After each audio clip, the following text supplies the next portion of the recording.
प्रिय छात्रों, आज हम लोग जो है कक्षा 9 विज्ञान, जिसके अंतर्गत भौतिक विज्ञान फिजिक्स, उसका अध्ययन करेंगे। उसमें हमारा पाठ जो दिया है पहला गति, जिसको अंग्रेजी में कहते हैं हम लोग मोशन। तो गति होती क्या है? तो गति आपने देखा होगा जैसे पंखा चलना, जब इसमें विद्युत धारा प्रवाहित होती है तो ये अपना घूमना शुरू कर देता है। तो ये भी अपना जो है स्पीड इसी के अंतर्गत चलता है। या कोई वस्तु जैसे विराम अवस्था में, जैसे हम अभी खड़े हैं यहाँ पर, तो ये जो है हमारी कौन सी अवस्था कहलाएगी? विराम। मतलब हमारे इसमें जो है कोई परिवर्तन नहीं। अगर हम ऐसे ऐसे टहलना शुरू कर देंगे, इधर उधर चलना, तो ये हमारी कौन सी अवस्था हो जाएगी? गति। जैसे यदि कोई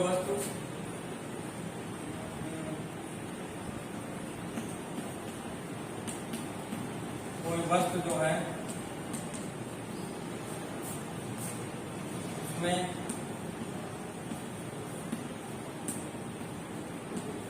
समय के साथ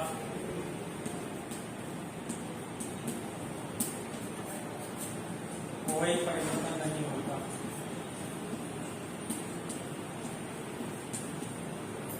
कोई परिवर्तन ना हो, परिवर्तन नहीं होता है।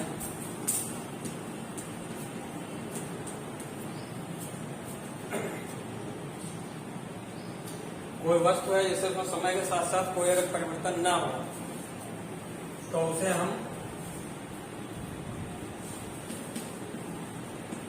क्या कहेंगे? विराम अवस्था। विराम अवस्था।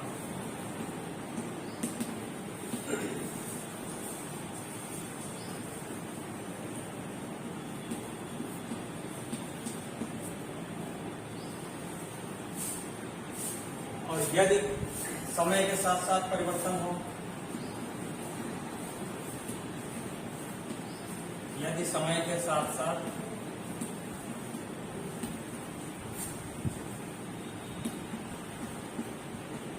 परिवर्तन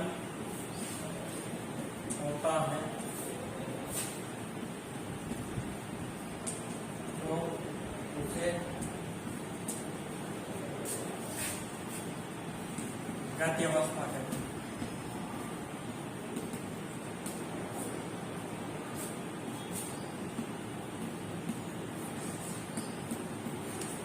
तो विराम अवस्था जैसे जो है, विराम अवस्था हमारा जब हमारा वस्तु जो है समय के साथ साथ उसमें कोई परिवर्तन ना हो तो उसे हम कहेंगे विराम अवस्था।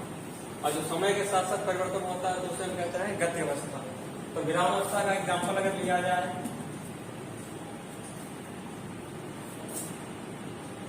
तो एक ही जगह पर जैसे रखी हुई मेज या मेज पर रखी पुस्तक,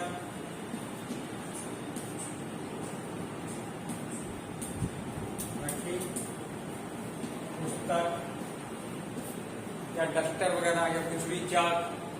और गति अवस्था के लिए सड़क पर चलती हुई बस, साइकिल, इस तरह से। अब इसके आगे हम लोग पढ़ेंगे गति के प्रकार। तो गति के प्रकार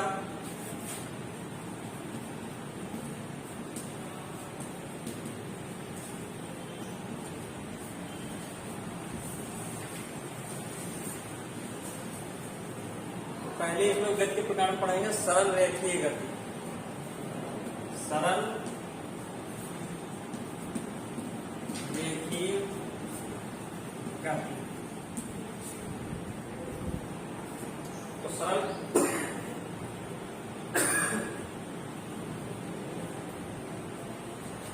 इसके अंतर्गत इसकी परिभाषा कैसे बोलेंगे? सरल रेखीय। इसका नाम है पता चला सरल रेखीय। जब कोई वस्तु हमारी सरल रेखा में गति करे,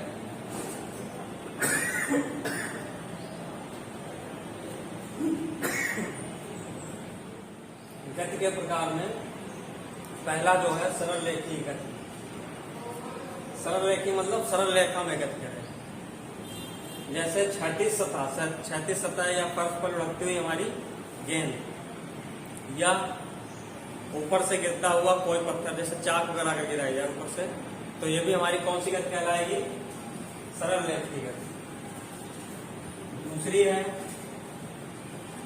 वृत्तीय गति। वृत्तीय गति मतलब जो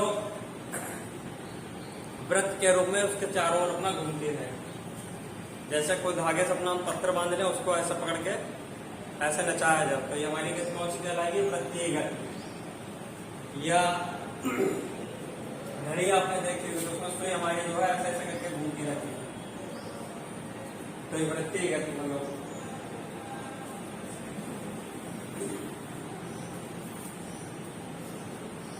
अगली गति है दोलनीय गति या दोलन गति।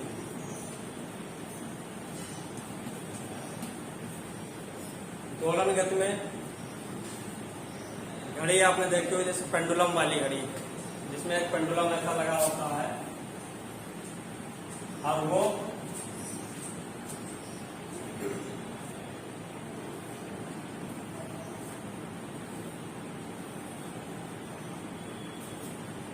इसको ऐसे ऐसे करते हुए देखा होगा पेंडुलम।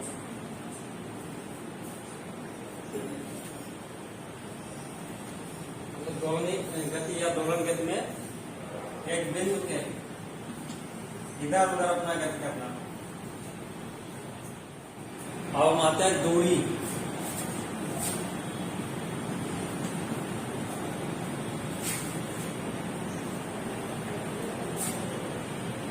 इसको कहते हैं डिस्टेंस। यह भी आपने नाम सुना है दूरी।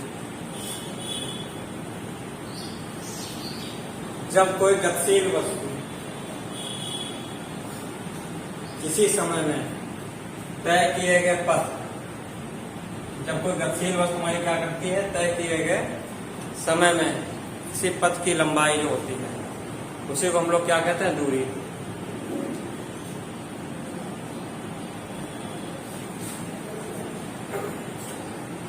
तो इसकी परिभाषा ऐसे लिखेंगे, गतिशील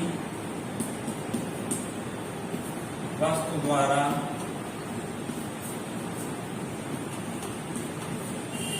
गतिशील वस्तु द्वारा तय किए गए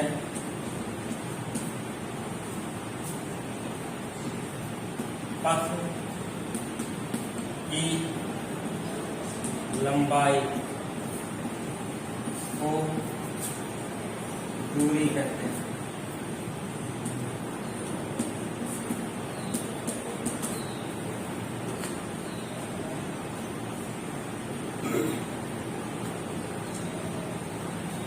इसका मात्रक जो होता है मीटर।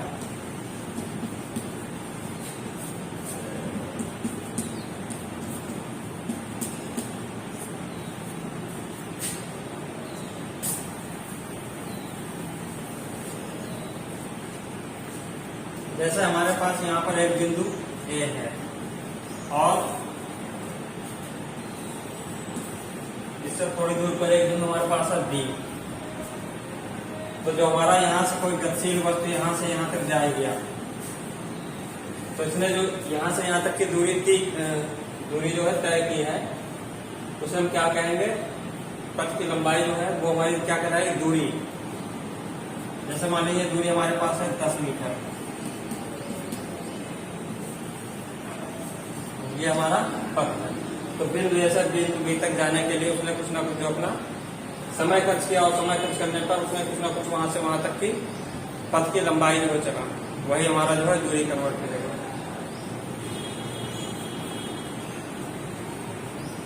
अब इसके बाद अगला जो है विस्थापन।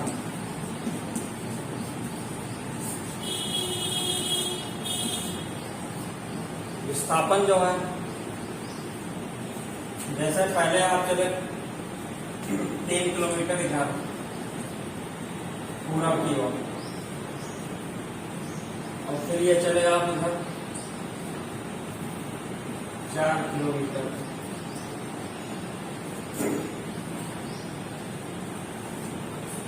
तीन किलोमीटर आप चले पूर्व की ओर, पूर्व दिशा में, और फिर बाएं तरफ आप हो गए। अब ये आपका प्रारंभिक बिंदु था,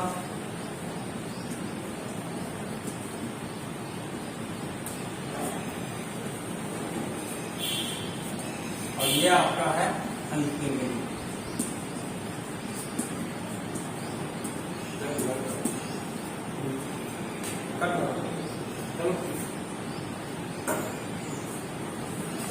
ये प्रारंभिक बिंदु, आप प्रारंभिक बिंदु से चले कितना 3 किलोमीटर पूर्व की ओर, फिर वहां से आप जो है बाएं टर्न हुए 4 किलोमीटर चले, तो वहां पर आपका अंतिम बिंदु यहीं पर आप ठहर गए। तो यहां से अगर दूरी आपको पूछनी है तो दूरी तो हो जाएगी टोटल कितनी आपने तय की है, दूरी टोटल कितने चले आप 3 और प्लस 4 बराबर कितना हो गया 7 किलोमीटर। और विस्थापन अगर पूछा जाए तो विस्थापन मतलब प्रारंभिक बिंदु तथा अंतिम बिंदु के बीच तय किया गया जो होता है पथ हमारा, इसके बीच में हमारा जो है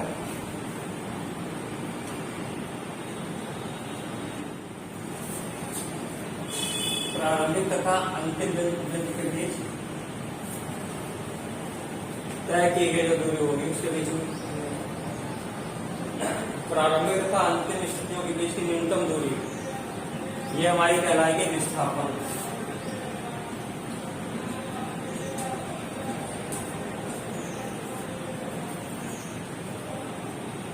तो इसको कैसे निकालेंगे विस्थापन,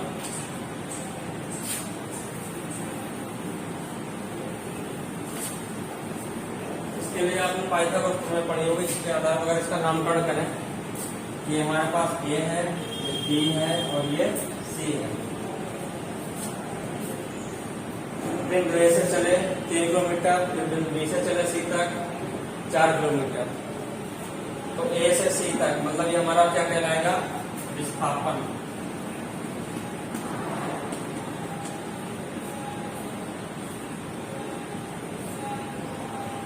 विस्थापन मतलब ए सी।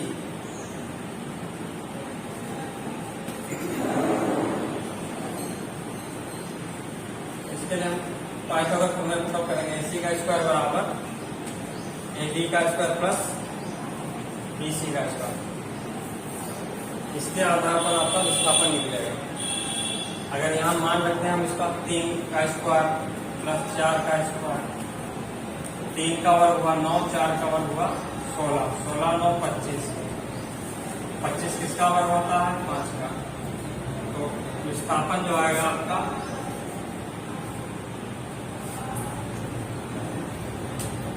वो आएगा आपका केवल 5 किलोमीटर।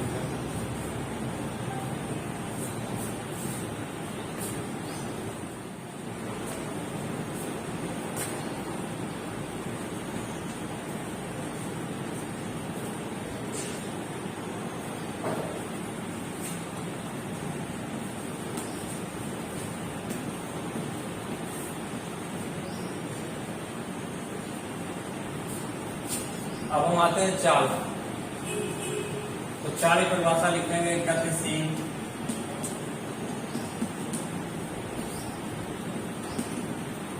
वस्तु द्वारा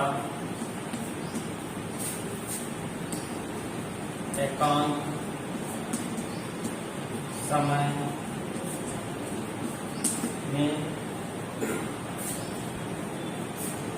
में तय की गई दूरी।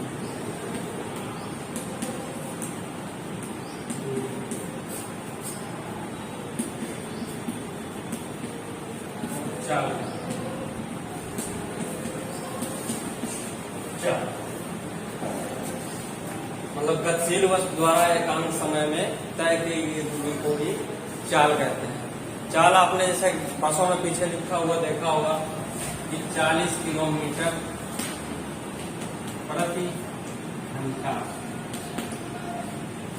मतलब वो अपना 1 घंटे में जो है 40 किलोमीटर तक की दूरी तय करेगी, इस चाल से चलेगी।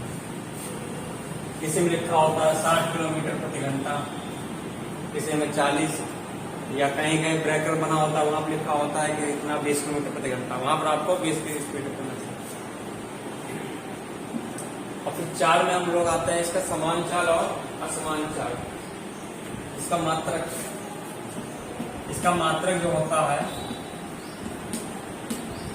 मात्रक मीटर प्रति सेकंड।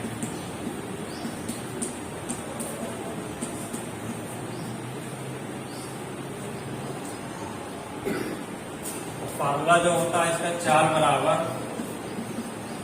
दूरी बटा समय।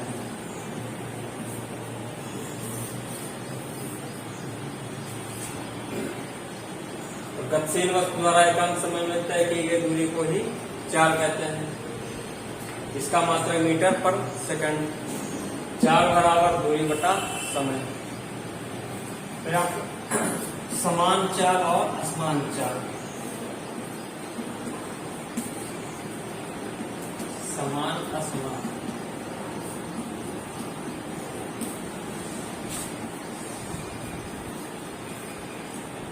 समान चाल मतलब जैसे कोई वस्तु है या बस है, उसने अपना जो है 1 घंटे में 60 किलोमीटर की दूरी तय की।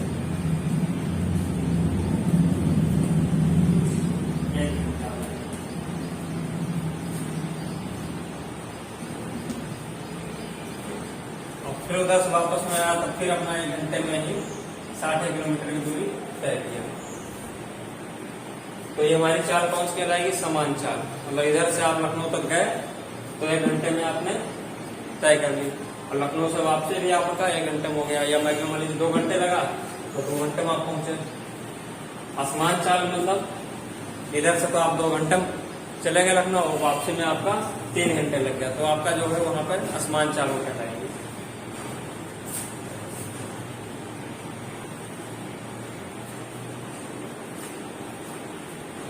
फिर इसके बाद एक शब्द आता है औसत चाल।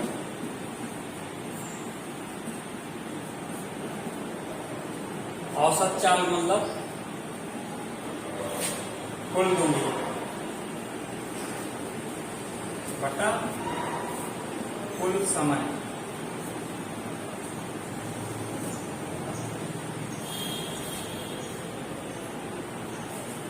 मतलब गतिमान वस्तु द्वारा तय की गई कुल दूरी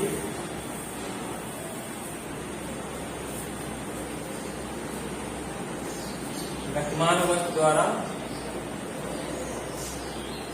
कुल समय में तय की गई कुल दूरी को ही औसत चाल कहते हैं।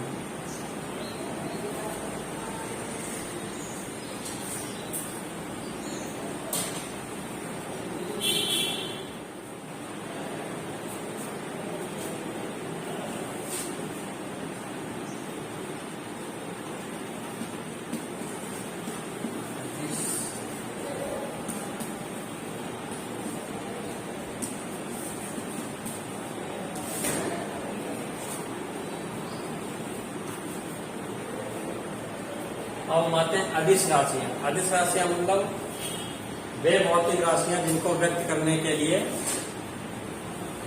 केवल परिमाण की आवश्यकता होती है और दिशा की नहीं। केवल परिमाण की आवश्यकता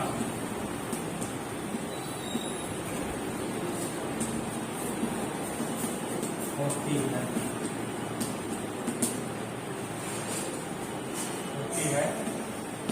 दिशा की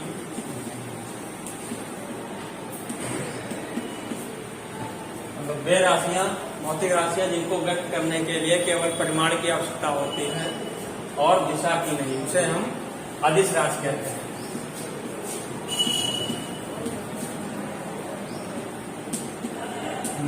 अदिश राशि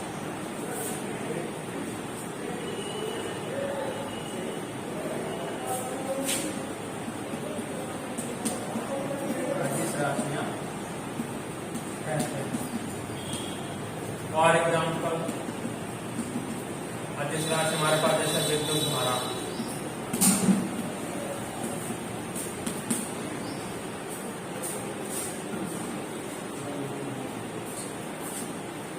दूरी, द्रव्यमान, समाचार, ये जो है हमारी अदिश राशियां हैं। और सदिश राशियां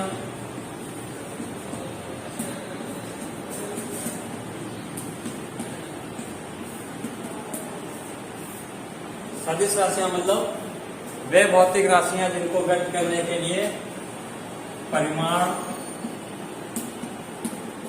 व दिशा दोनों की आवश्यकता होती है।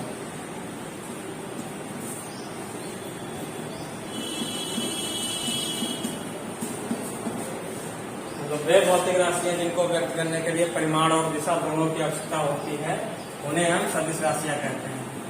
और एग्जाम्पल जैसे इसमें आएगा हमारा विस्थापन,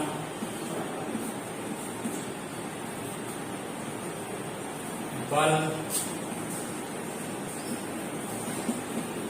वेग,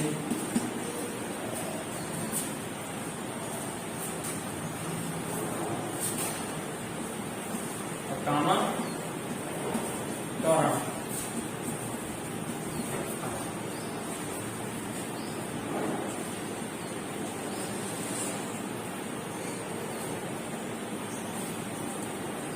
यहाँ पर भी देखो सब मिला विस्थापन और यहाँ पर दूरी, अभी आपने पढ़ा था। तो अगर इसमें डिफरेंस करने को आए कि दूरी तथा विस्थापन में अंतर लिखो, तो दूरी में आप इसकी परिभाषा लिखेंगे कि गतिमान वस्तु द्वारा तय किए गए पथ की लंबाई को ही दूरी कहते हैं। विस्थापन में लिखना है कि प्रारंभिक बिंदु तथा अंतिम बिंदु के बीच की दूरी को ही विस्थापन कहते हैं। फिर दूरी हमारा अदिश राशि है, विस्थापन सदिश राशि है। दूरी हमारी जो है सदा धनात्मक होती है और विस्थापन हमारा धनात्मक, ऋणात्मक और शून्य भी हो सकता है।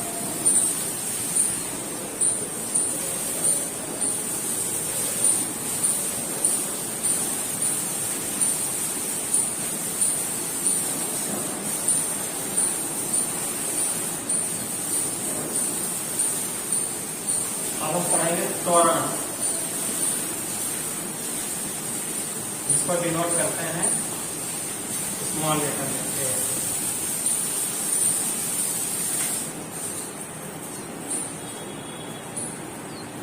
इसकी परिभाषा ऐसे लिखेंगे अपना कि वेग परिवर्तन के दर की संख्या, वेग परिवर्तन की दर।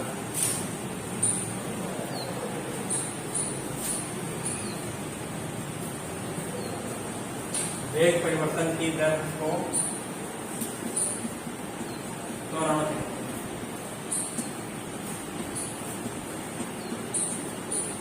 और इसे जो है स्मॉल ए से प्रदर्शित करते हैं। इसका मात्रक जो होता है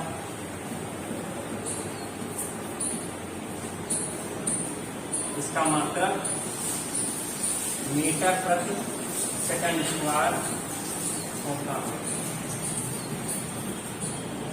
तो वेग परिवर्तन की दर को ही त्वरण कहते हैं। अगर इसका फॉर्मूला लिखा जाए तो त्वरण बराबर वेग परिवर्तन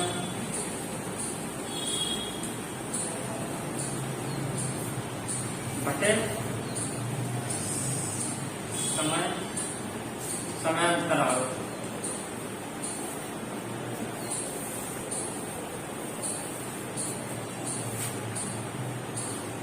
त्वरण बराबर वेग परिवर्तन बटे समयांतराल।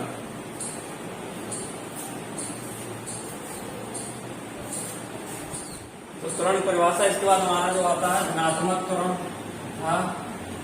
धनात्मक त्वरण, धनात्मक त्वरण जो होता है जैसे किसी वस्तु के वेग में समय के साथ साथ वृद्धि हो रही है। वस्तु के वेग में वृद्धि होना, वेग में अगर वृद्धि होती है तो वो हमारा कहलाएगा धनात्मक त्वरण। और ऋणात्मक त्वरण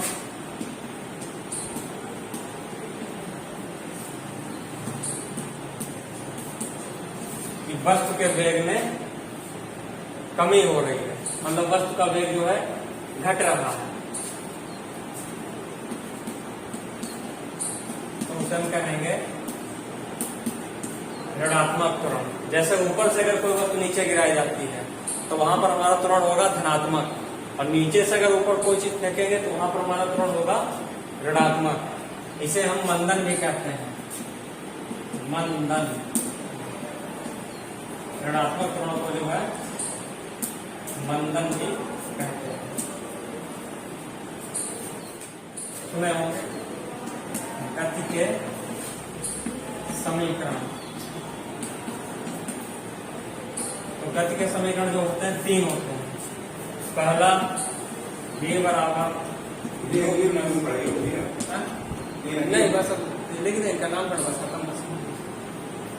दूसरा s बराबर ut प्लस हाफ kt। तीसरा v स्क्वायर बराबर u स्क्वायर प्लस 2as। तो ये हमारे जो है गति के समीकरण है, जहां पर u हमारा प्रारंभिक वेग, v अंतिम वेग, a त्वरण, s दूरी और t जो है क्या कहलाएगा, समय।